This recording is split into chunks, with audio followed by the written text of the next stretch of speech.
Bon, écoutez, Donc je disais, une date fondamentale, c'est 1973. Alors qu'est-ce qui s'est passé? Nous passons au Ouais. processus de Barcelone. Alors, allez-y. Alors oui, le processus de Barcelone. Enfin, oui, le protocole de Barcelone. Protocole, pardon. Qu'est-ce qui s'est passé en 73? Il y a la guerre syrio-égyptienne contre Israël.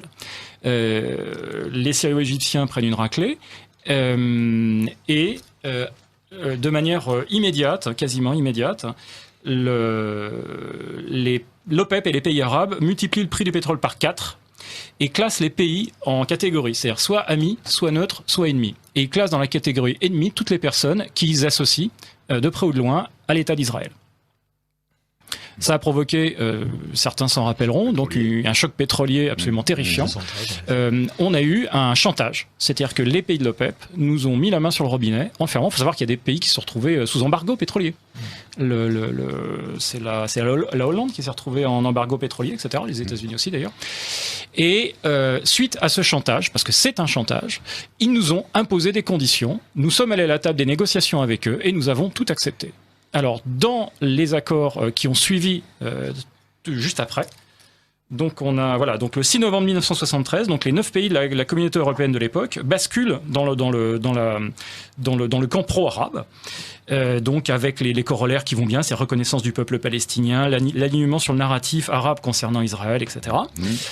Vous avez la création de ce qu'on appelle, alors ça c'est fondamental parce que c'est l'ancêtre du protocole de Barcelone, hein, du processus de Barcelone, c'est-à-dire la création du DEA, du dialogue euro-arabe, qui est en réalité un processus, lui aussi, un processus qui vise à globalement mettre en œuvre des éléments qui ont été définis de manière très précise en 1975 par les résolutions de Strasbourg. Donc les résolutions de Strasbourg ont été adoptées communément par les pays euro-arabes, par les pays arabes, et donc l'Assemblée générale de l'Association parlementaire de la coopération euro-arabe. Ça a été voté à l'unanimité, il y avait 200 représentants de tous les partis politiques européens. Donc vraiment un ensemble total.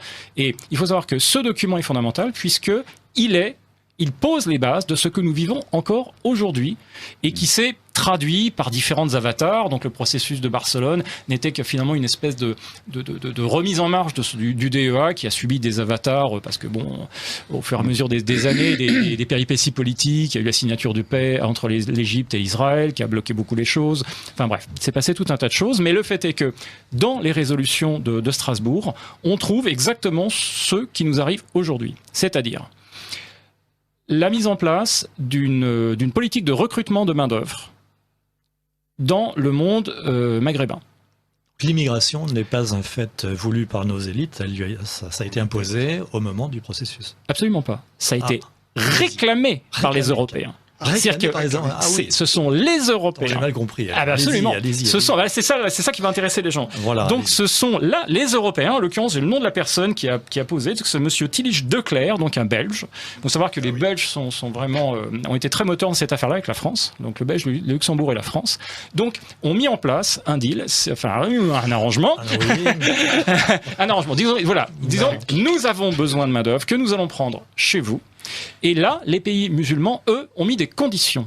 Et c'est là où tout est important. Ils ont mis des conditions à cette immigration. C'est-à-dire que la condition était qu'ils disaient pas « vous allez prendre des gens chez nous, ils vont aller chez vous, et puis tout ça va se débrouiller comme je te pousse ». Pas du tout. Il y a eu un souci, d'ailleurs c'est en parfaite cohérence avec la doctrine islamique. Ils disaient voilà, ces gens, donc qui viennent de nos pays, vont aller chez vous, ils vont s'installer chez vous, mais nous allons mettre des conditions. Ces conditions sont l'accès à l'égalité totale de traitement entre les personnes qui viennent de chez nous et vos propres citoyens, c'est-à-dire accès aux droits sociaux, accès aux droits politiques, accès à tout. Donc égalité de traitement entre les immigrés et les nationaux de vos pays. Deuxième condition, sine qua non, qui est ces gens-là, ils ne vont pas aller chez vous pour devenir comme vous, ils vont aller chez vous, mais ils restent ce qu'ils sont, et nous gardons le lien entre ces gens. C'est-à-dire que ce sont nos communautés qui vivent chez vous, à notre manière, suivi et chapeauté et cornaqué par nous. Et la troisième condition, c'était que tout ça va se passer dans des conditions qui font que vous allez devoir introduire dans vos sociétés un narratif concernant l'islam qui suit les règles suivantes. L'islam fait partie constitutive de votre culture. L'islam est... C'est du Chirac dans le texte. Oui, Chirac dans le texte, bien sûr. Mais Chirac ne fait que mettre en œuvre les accords qui ont été signés à cette époque-là. C'est une mise en application. C'est-à-dire que donc la presse doit modifier son mode de traitement de l'islam. On doit avoir un traitement positif. On doit avoir la mise en place progressive d'une synergie culturelle entre l'Occident et le monde arabe. Musulmans. Tous les instituts divers et variés. Avec la mise en place, et ça encore, c'est dans les accords, avec la mise en place de centres culturels dans toutes les capitales européennes. Donc une infrastructure, nous y voilà. Donc une infrastructure de mise en place de l'arrivée culturelle, de l'accompagnement culturel des populations musulmanes qui allaient arriver chez nous et qui, dans leur perspective et dans les faits, ne devaient pas être séparés de la communauté musulmane, ne devaient pas être séparés de la capacité de pratiquer leur culte de manière parfaitement libre et de vivre selon leur culture et leurs usages culturels.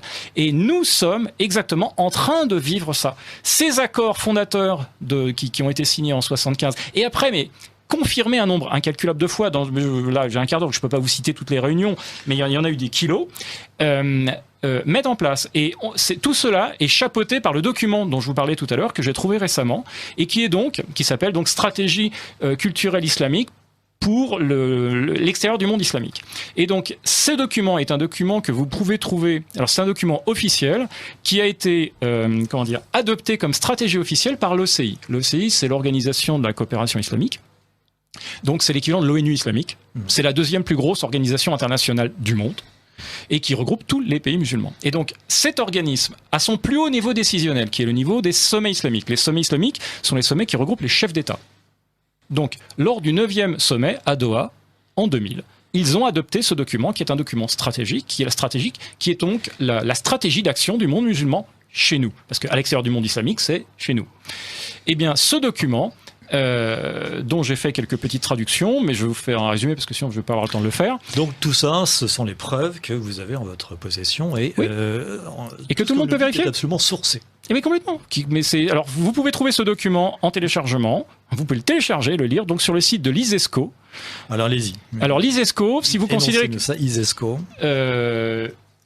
comme ça se prononce, hein, ISESCO.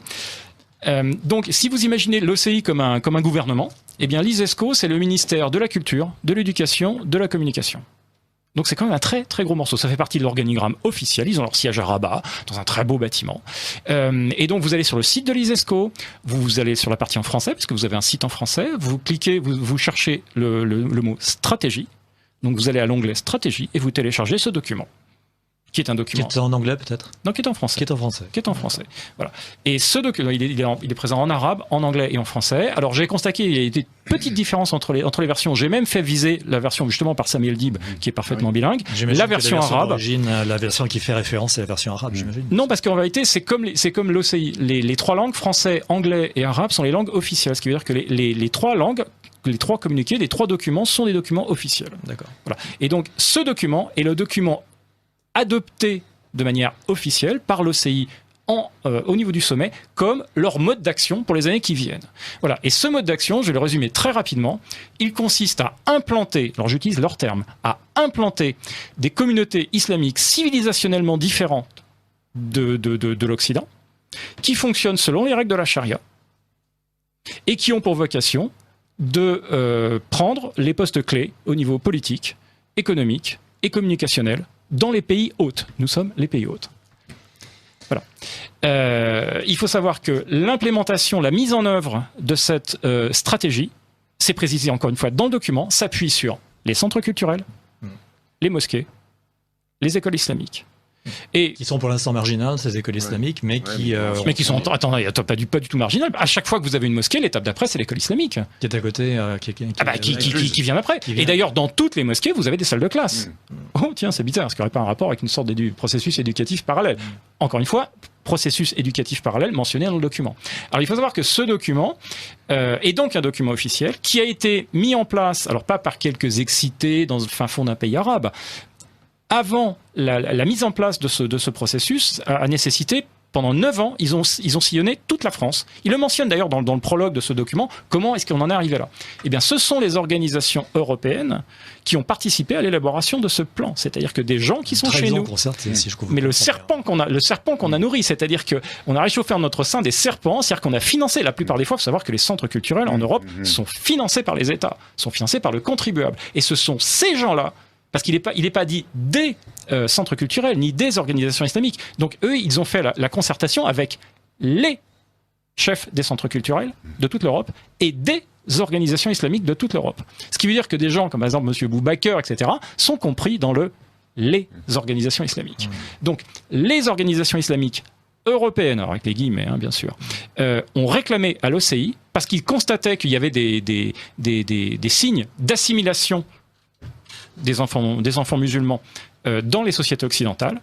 Eh bien, ils ont mis en place un système qui vise à immuniser, j'utilise leurs mots, à immuniser les enfants contre l'invasion culturelle. J'utilise leurs mots. Un enfant musulman qui va dans une école occidentale est considéré comme subissant une aliénation et une invasion culturelle. Donc comme en danger.